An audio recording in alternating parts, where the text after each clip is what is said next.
Bonjour et bienvenue dans Question-Réponse numéro 20. Et ouais, déjà le 20e épisode de Question-Réponse et je suis en train de m'apercevoir que j'ai beaucoup de retard dans les questions, alors on va faire un petit peu autrement. Ne mettez pas de questions, je ne les noterai pas.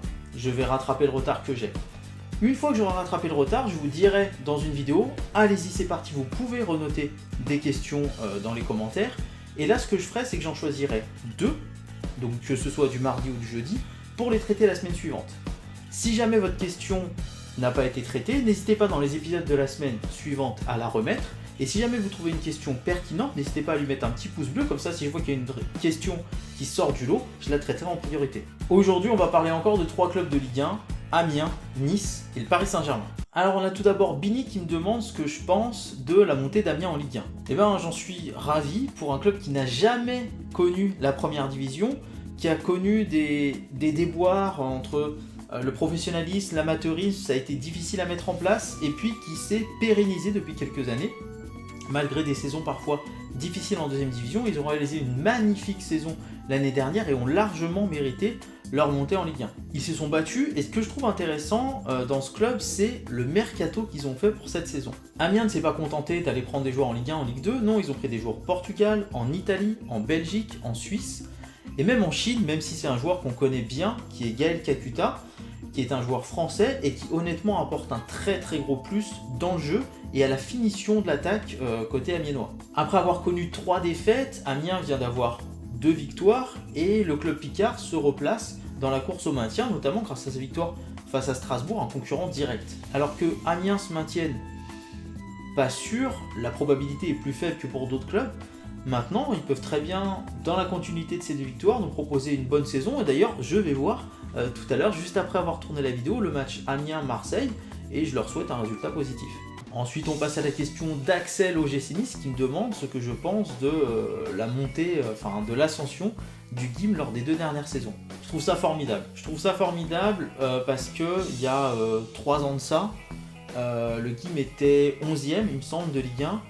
Et puis avec Claude Puel, qui était déjà là, ils ont réussi à sortir un groupe, à avoir des jeunes qui leur permettent de finir 4e de Ligue 1, puis 3e l'année dernière avec Lucien Favre, et je pense qu'ils ont trouvé un bon entraîneur, pédagogue, qui est capable de bien faire jouer des joueurs comme Balotelli, et où c'était un pari, on l'a vu là, on a vu aussi qu'ils ont réussi à relancer Hatem Ben Arfa, même si ensuite ça s'est moins bien passé au Paris Saint-Germain, et ils sont capables de nous sortir des jeunes comme Cyprien, comme Codiello, j'en oublie encore, alors Malang Sarr, on l'a pas trop vu, on l'a vu sur côté gauche en début de saison, ça lui a pas trop réussi, mais Seri est vraiment d'avoir un bon niveau. Alors est-ce que cette année ils vont réussir la même performance?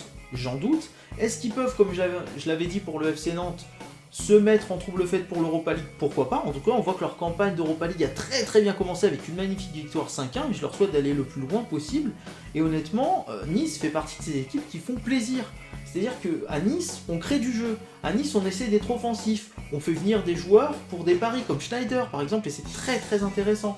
Donc je trouve qu'il y a ce coach qui est très pédagogue, qui est excellent avec les jeunes joueurs, et on a un mix entre jeunes joueurs et joueurs expérimentés et joueurs dont on tente de relancer la carrière qui fonctionne plutôt bien.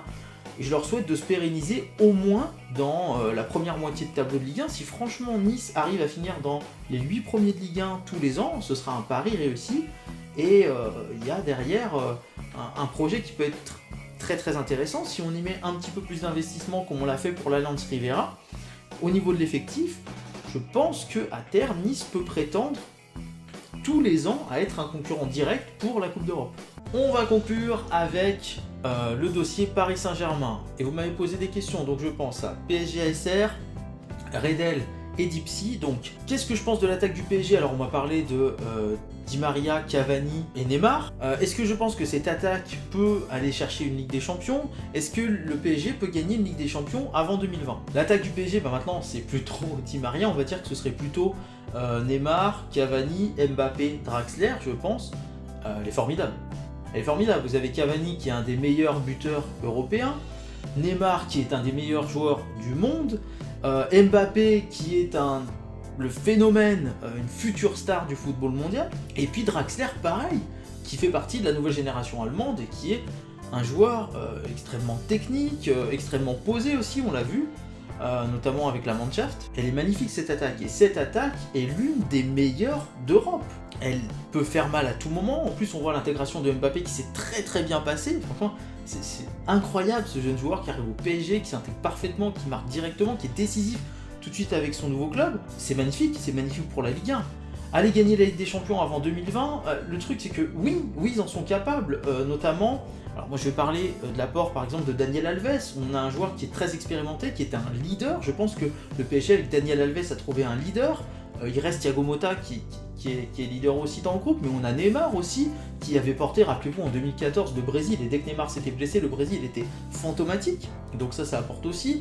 Les milieux de terrain comme Rabiot, comme Verratti. En défenseur gauche, je pense qu'on peut trouver mieux que Kurzawa, vu ce que je le vois faire, et notamment avec l'équipe de France.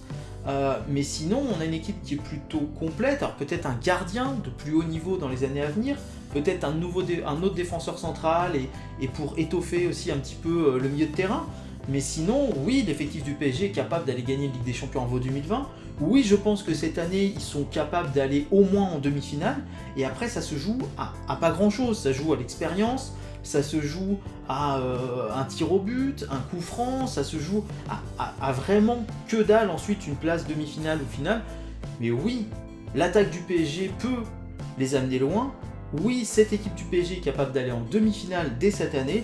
Et oui, le PSG peut gagner la Ligue des Champions avant 2020 s'il continue ensuite de construire un effectif. C'est-à-dire que là, on a une grosse attaque.